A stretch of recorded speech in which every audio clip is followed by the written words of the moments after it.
오늘 말씀은 이사야 24장 2절 한 절입니다. 백성과 제사장이 같을 것이며 종과 상전이 같을 것이며 여종과 여주인이 같을 것이며 사는 자와 파는 자가 같을 것이며 빌려주는 자와 빌리는 자가 같을 것이며 이자를 받는 자와 이자를 내는 자가 같을 것이라. 오늘 말씀의 제목은 백성과 제사장이 같을 것이며 입니다. 어제는 말세에는 혼돈하여져서 질서 없이 혼란스럽고 무엇이 옳고 그른지 구분이 안 되어 악을 선하다, 선을 악하다 하며 흑암으로 광명을 삼고 광명으로 흑암을 삼으며 쓴 것으로 단 것을 삼으며 단 것으로 쓴 것을 삼게 된다고 했습니다. 오늘 말씀은 공허하고 혼돈한 말세에 일어나는 현상들이 있는데 이것을 얘기를 해주고 있어요. 그때에는 2절에 보면 백성과 제사장이 같을 것이며 종과 상전이 같을 것이며 여종과 주인이 같을 것이며 사는 자와 파는 자가 같을 것이며 빌려주는 자, 빌리는 자가 같을 것이며 이자를 받는 자, 이자를 내는 자가 같아진다 그랬습니다. 이사야 3장 5절에 보면 백성이 서로 학대하며 각기 이웃을 해치며 아이가 노인에게 비천한 자가 존귀한 자에게 교만할 것이며 라고 했습니다. 또 에스겔 7장 19절에서는 그들이 그 은을 거리에 던지며 그 금을 오물 같게 여기게 되고 이는 하나님께서 진노를 베푸시는 날에 은과 금이 능히 그들을 건지지 못하고 능히 심령을 만족하게 하거나 그 창자를 채우지 못하고 오직 죄악에 빠지게 하는 것이 된다 그랬습니다. 여기 나오는 백성은 쉽게 말하면 평신도를 말하고 제사장은 오늘날 목사라고 할 수 있는데 목사나 평신도가 같아진다는 거예요.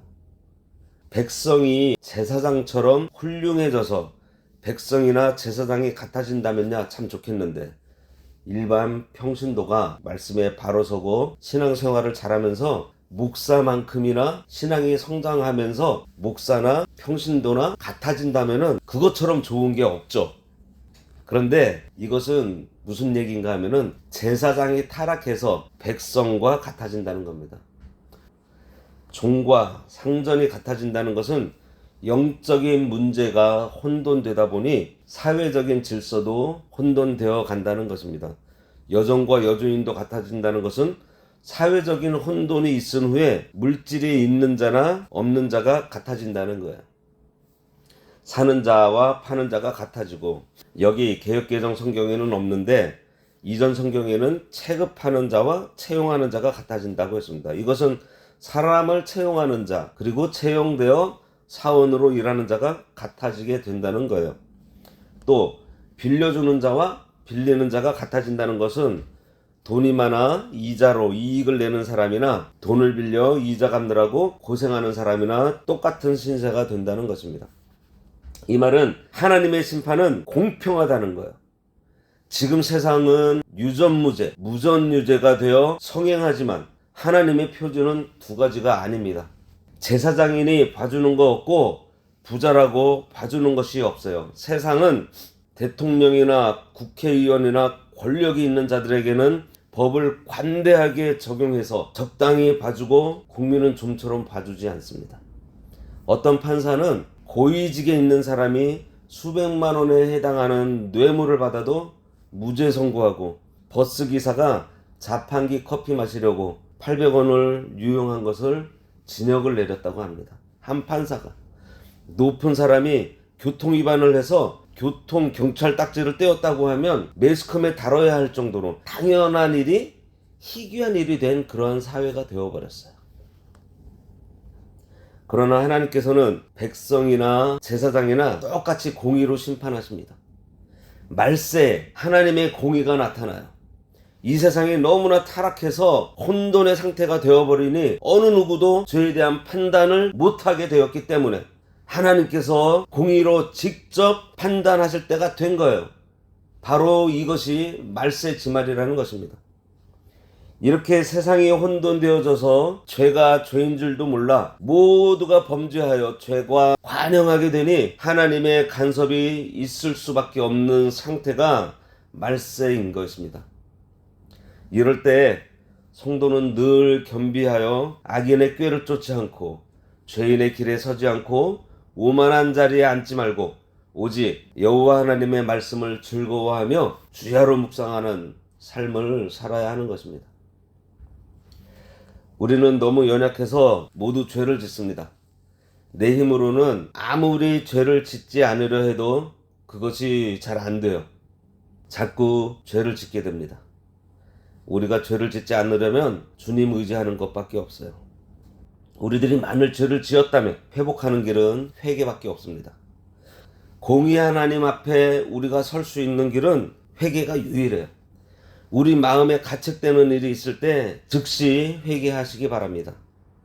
제사장이나 백성이나 돈 있는 사람이나 돈 없는 사람이나 다 같이 회개해야 합니다.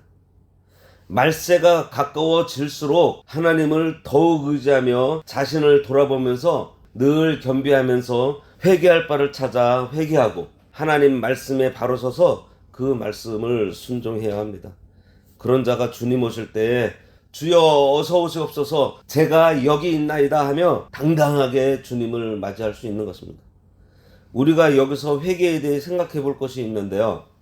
우리가 혹시 예수 그리스도를 믿자마자 죽었다고 한다면 지금까지 지은 죄를 회개하되 일일이 기억해내어 자백을 다 못했을 경우 어떻게 될까요?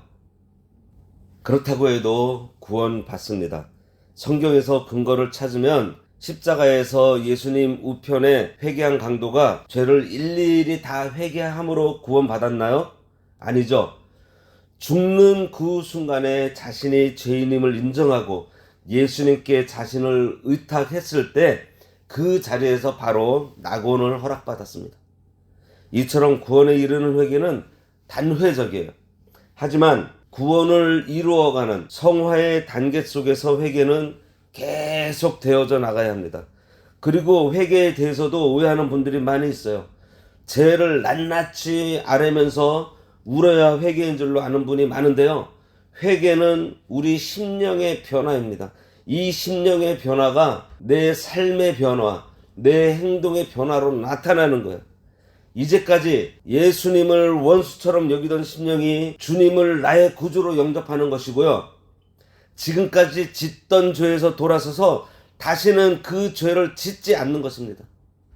우리가 생활 속에서 예수님을 믿은 후에도 죄를 범할 때마다 자백하며 회개하는 것은 구원받지 못할 것 같아서 회개하는 것이 아니에요.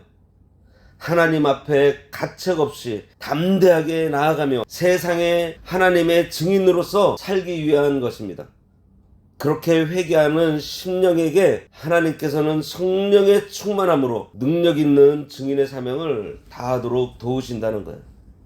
24장을 시작하면서 말세에 대해서, 종말에 대해서, 천년왕국에 대해서 증거를 하는데 사실 말세에 대해서 증거하기가 많이 힘이 듭니다. 왜냐하면 앞으로 일어날 일이기 때문이에요.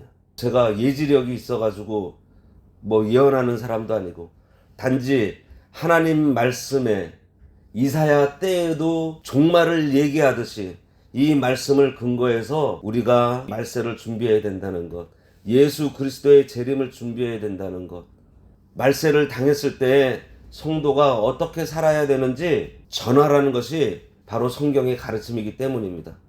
말세에 대해서 성경에 나와 있는 대로 우리들에게 알려주시는 것을 하나하나 알려드리려고 합니다.